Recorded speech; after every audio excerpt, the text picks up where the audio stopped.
Hi, my name is Cecile Johnson. I am the CEO of African Development Plan and here today as part of Global City Unity's community outreach to keep you informed about issues affecting the global Black community.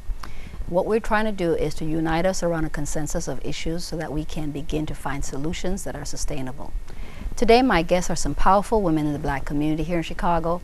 We have Dr. Margaret King, who is a professor at Chicago State and very involved with economic development and microfinancing.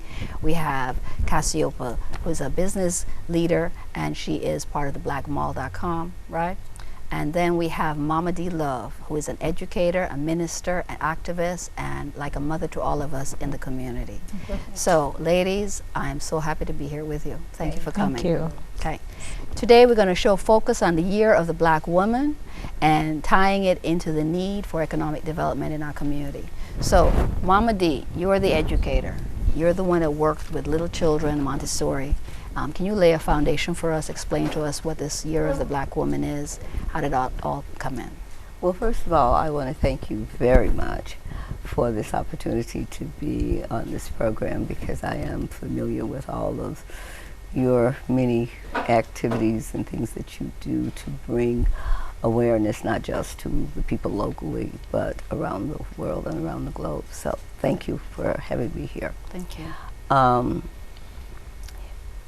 It's hard to put the Black woman in a year when you recognize that the Black woman is the mother of civilization. When you are parents of civilization and not the boys and girls, it's very difficult to just say 1 year. Although the United Nations on March 25th, 2015, they unveiled the memorial to the chattel slaves and also the transatlantic slave trade. And they designated this particular year as Women in Slavery. And in addition to that, they kicked off the decade for the people of African descent. And so as an educator of children under the age of 4, when they have 80% of all of their information if they live to be 2,000 or 200 years old, the Montessori method educates the subconscious brains of children under the age of 4.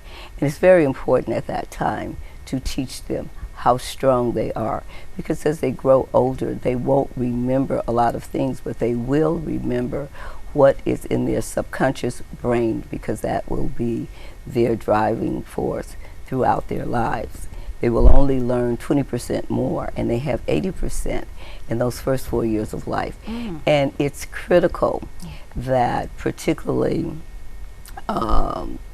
older women help younger women. There's an organization that we were kind of playing around with called Wisdom, and that was women in support of daughters on motherhood readiness. Because so many times, instead of slamming our young women, oh, they're pregnant and they're this and they're that, and putting them down, it is a very critical time for us to put our arms around them and love them into shape, because whatever their feelings, that life that they're carrying, that sacred life, is feeling those same emotions. So it's very important that we stop the bashing of mothers, unwed mothers, because the real problem is unwed fathers. If you change partners and sexually dance once a month, you can have 12 babies by 12 different girls at the end of one single year. You can change partners and sexually dance once a week and have 52 babies by 52 different girls at the end of one single year. Men have the potential to change partners and sexually dance once a day and have 365 babies by 365 different girls at the end of one single year. And yet we birth control her, who can only bring forth one child, barring twins and multiples in one single year. And it takes 9 of those 12 months to have that one single birth. So first of all, we've been birth controlling the wrong one from the beginning. Wow. That's deep, Mama D. Well, we have, to more to the point, we have a loose loins problem. Loose loins, And there are no fields for any man to be sowing wild oats. Seed is sacred. And once we get that idea that when we see our young men walking down the street, I say to them, how are you, sacred seed generation? And I say to the woman, the young lady, how are you? Because you house the sacred seed. And once we get that in the community, you got to first of all know who you are before you can operate the businesses and all these other lawfully things that we want our people to do. We must first change the brain, and then we will change the behavior. And unfortunately, it's like Marcus Garvey said, no matter who put the chains on your brain, you yourself must recognize they're there and remove them. So what we are dealing with is untreated heart, mind, and self-hate, slave mentality, soul damage.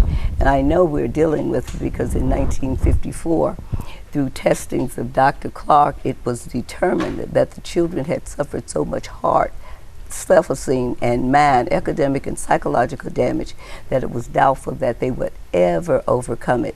And yet they were never counseled, never helped in any way. So what has happened is the children are now 66-year-old senior citizens, and they have passed that damage down to their children who are in their 50s, who have passed it down untreated to their children who are in their 30s, who are now passing it down to their children who are teenagers. And if you've ever seen the gremlin, that is the gremlin effect, and that is what we're dealing with today. So first of all, we must start with change the brain, and you will change the behavior. Man. Wow. And I would argue those 30-year-olds are passed it down to their 20-year-old children. Yes. Not necessarily their teens, because they're not that much older than that. So, Mama D, what you have so succinctly described is some of the challenges that when we had Brother Cam on the show talking about reparations and the need for repair, right? Changing the brain, because we talked about Paula on another show Paula Green had talked about the psychosis that we are reflecting, right? And you're showing that in 1954, that's Brown versus Board of Education, right? That a decision was made, but no resources were then put into actually dealing with the mental state and the trauma of what had happened to the children. And what that impact now is. We're seeing the ramifications of it, right? The other day, Dr. King, you had a women's conference, right? Correct. And at that women's conference, we had women from Africa, the Caribbean, North America, right? And we all came together and we had a great time discussing some things. And one of the things that came out of that conference was the desire to begin to have a group of women who would come together and even create rites of passage, right? Absolutely. So tying into what Mama D said, because you're from the continent, you're from Nigeria, right? And you didn't have any what we would call contamination, right, in your raising, right? Tell us about tying into her what young women go through in your tribal background. Well, thank you for having me. When we talk about raising children, and specifically young women, I would say different cultures of African cultures have different ways of doing it. But in Nigeria, in the southeastern part, call that the Effiks, where most people know them as Calabar, which was the first capital of Nigeria, when, of course, the colonial fathers, basically came, and that's how the name came. They found out there was this calm, but the Atlantic Ocean was calm, and that's how it got its name. But that's a different story, for another time. But in this culture, every young woman is prepared to be ready to be exposed to the world, and it's the duty of the older women in the family to do that. So once you get to about 18, your teenage, 16, they have all of you together at a time. It used to be about 7 weeks, but it keeps going down because a lot of them are in school, but the older women will bring you in and train you. Now, the outside world may not understand all of these, and they think it's just the female genital mutilation, and they kind of giving it all the bad names. No, it's the training of these young women. They teach you how to be clean. All right, they teach you how to take care of yourself, how to dress and how to cook, how to prepare yourself for manhood, and even to take care of your family, your man. So you go through all that training, and it prepares you for the world. So that's one of the things that we were talking about during that conference, and that we need to get together and actually make our young black, even men and women in outside, the African continent, call us the African diaspora, to be able to go through these kinds of training. Right. Let's teach us and connect us to our identity, our culture, and get us to know who we are, prepare us for the world. Otherwise, if we're not doing that, they are going to be learning things from TV, some other things, and focusing on violence and things that are destructive to our communities. So that's the training that we were talking about, how we can bring that to African diaspora, so we can connect, and the issue of identity crisis will be history. Right. So I see Mama D and Dr. King will be getting together at some point to talk a little further. Because Mama D said change the brain and change the behavior. And then Dr. King is saying if you raise them right, then we won't have to do that, right? And so there's been a real big disconnect. Cassiopeia, as a younger person here in the group, right? Let's talk a little bit about that. A few months ago, we had a thing called Revolutionary Motherhood, remember? And we were down at Culture Connection. And while we were there, that was a time the women came together, and we were talking about different things. We had a big circle, and it was really cool. So I'm going to tie that in first. I want you to talk a little bit about that, and what as a young woman you feel we need, right? And then I want to talk a little bit about your business. So thank you again, and I'm honored, because that's exactly what we need, is this intergenerational transformation of wealth and knowledge and appreciation of every aspect of life. And actually the Revolutionary Motherhood that we had back at Culture Connection some months ago, I think that was like December maybe, or January, we had a lot of women, and they were able to come and heal and be able to talk with each other, so that we can understand the stories, how one another has gotten through those different times, and the fact that you have other people around that are going to put their arms around you. And we've actually done about 3 more of those Revolutionary Motherhoods since then. And it's open for women to come. The next one will be in September. We've also done things on how women have anger towards, their different family members, and how to be able to get through that, and how that actually can make you physically sick, because we understand that, to harbor such type of emotion then brings on stress, but then of course we know brings on illness, and that's not how we, prevent. So definitely that transference and rites of passages is something that some of me and my sisters have been talking about amongst our age group as well, in regards to that we need to have the sisters in all age groups, come, the elders, the warrior stage, the youth come together, so that we can all be learning together. And I absolutely love that, and I think that's completely necessary. And what is beautiful about this is right here on this stage, right? I'm from Jamaica, so I'm from the Caribbean. Dr. King is from the continent, right? And you guys are from America, right? So we have the diaspora represented right here, and we are already on one accord, right? What we're going to do with our womanhood. There are a lot of programs for men, right? And when they say when you educate a woman, you educate a nation.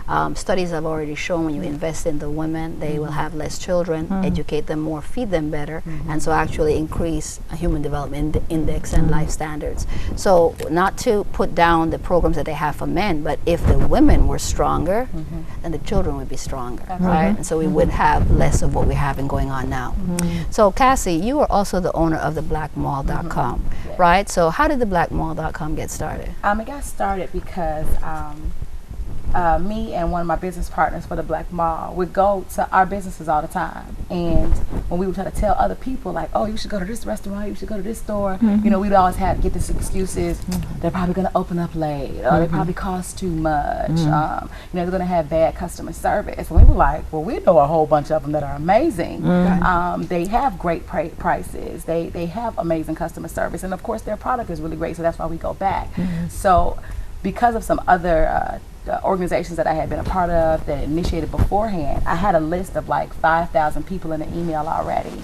And with that list, we were able to shoot out to those people those businesses that we like to patronize. And then we were like, well, let's go ahead and put it on a website and have a yellow pages that focuses only on Black-owned businesses, because a lot of times we find out that some Black-owned businesses don't survive simply because people are not aware of them. Right. And so no one doesn't come. And then we're so afraid of money in that way and thinking that marketing cost a lot of money that they wouldn't invest. That wasn't a part of their budget line item, which is it needs to be at the top of your list of everything that you need to spend your money on when you're having your business, is to have a marketing budget. So we were like, let's do it. It doesn't cost us that much to be able to house a website and to even have this email list.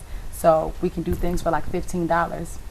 You got $15 to spend on your business. And that actually worked, and it picked up, and we ended up getting into vendors. We got over about 500 businesses listed.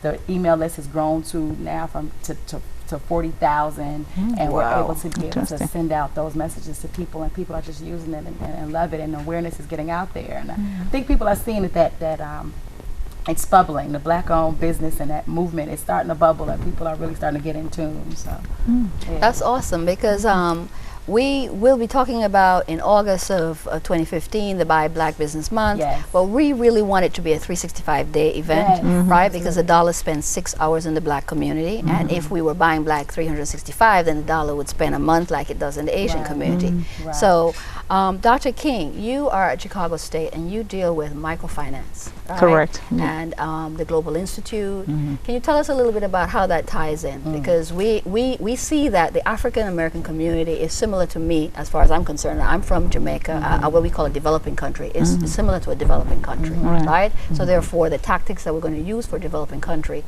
need to be the same things that we're using here. So Dr. King, how do you approach that? Microfinance.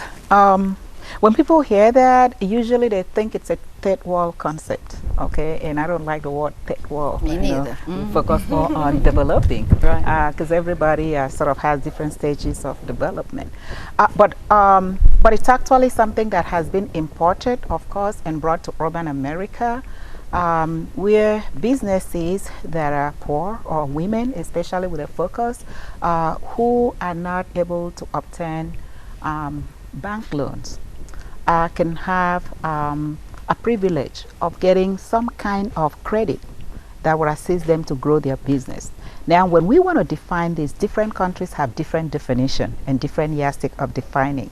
In America, we're looking at business of about 5 people, 1 to 5 people, and it started out with about 15,000. That's a lot of money for other places, right? But in some African countries, you can basically have maybe, I would say, $100 to actually be able to start a business. So microfinance is that approach where people, usually women, as we say, when you develop a woman, you develop an entire community. Right. So they can get this money and get a business started and be able to team up with each other, and that business is successful. Micro, because you are not able to get into the mainstream yet. But as you begin to grow, the idea is not for micro to remain micro. The idea is for you first create a business for yourself, and then be able to hire others, and then we have money to be able to send your children to school, put food on the table, and a roof over your head.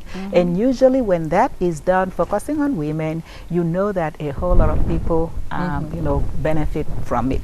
So tying it with what Cassie had said, and it's really great to meet her because I have all these messages coming through my phone. All right. Now you know who it is. I did not know, and she's advertising everything. I knew, and I mean, basically know everything that it's. I'm not like, this is wonderful, and I'm not clicking it up like I need to find this person and know her. And I saw her today. You just mentioned Cassie. Wonderful. It's really so good to meet you. It is an important tool for microfinance. That is marketing. Because if you are not able to get your products out, if you're not able to market it, you're not getting money in. So that is really wonderful. But at Chicago State, we kind of just started out with the Global Institute. We launched and had a bank that actually sponsored, gave the grant, the initial money. What we do is train our students first on the act of personal finance, personal financial management, understand how to manage money, and we try to build credit. So we run a series of about 4 workshops with our students, the basics of money, financial management. We move into credit building, identity theft, small business management, you know, and all that.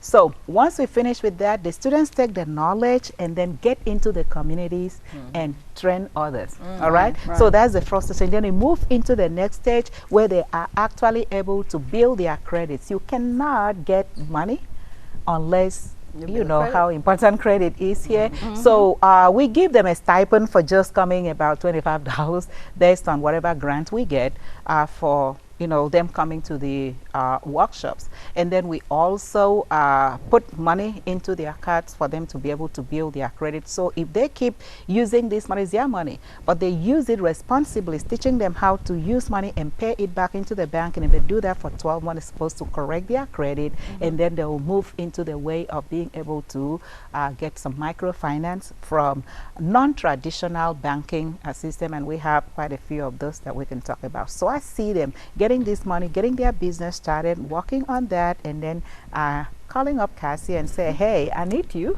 so you can help me out in marketing. All right, so yeah. That is awesome. So that's a good connect, right? I think, Cassie, you might have met her at that conference last year. Did you go to when she launched the Global Institute at Chicago State? She must have been, we met, she must have been somewhere. I do the Ujima markets at Chicago State. Okay. Throughout the school year with Baba Kwesi Harris, African American Male Resource. Good guy. Yeah, that's probably That's perfect. So Mama D, you've laid a great foundation with giving us historic understanding, with understanding the importance of what a child learns before they're 4 years old, right? As we wrap up, what kind of wisdom would you like us to leave with? Because you've done so many things. Talk about them days and all of that. Well, as founding president of Global Committee commemorating King Day, started in 1984, we have 3 days that we want to put on the school calendar. The wearing of the color green is on the school calendar. And what does it do? It builds Irish unity and reinforces Irish history. That's exactly what we need to do with the 3 key principles of the American Civil Rights Renaissance of the 1960s, called the movement. January 15th, white colors, visually affirming the principles of human and civil rights. April 4th, black colors affirmed the principles of nonviolence. August 28th, black and white colors visually affirm the principles of righteousness, justice, freedom, peace, peoplehood, and cultural coexistence. What that will do is, it doesn't make sense that we don't have a day in America to talk about the principles of human and civil rights, particularly since we're the only people that had those human rights taken away from us legally for 246 years.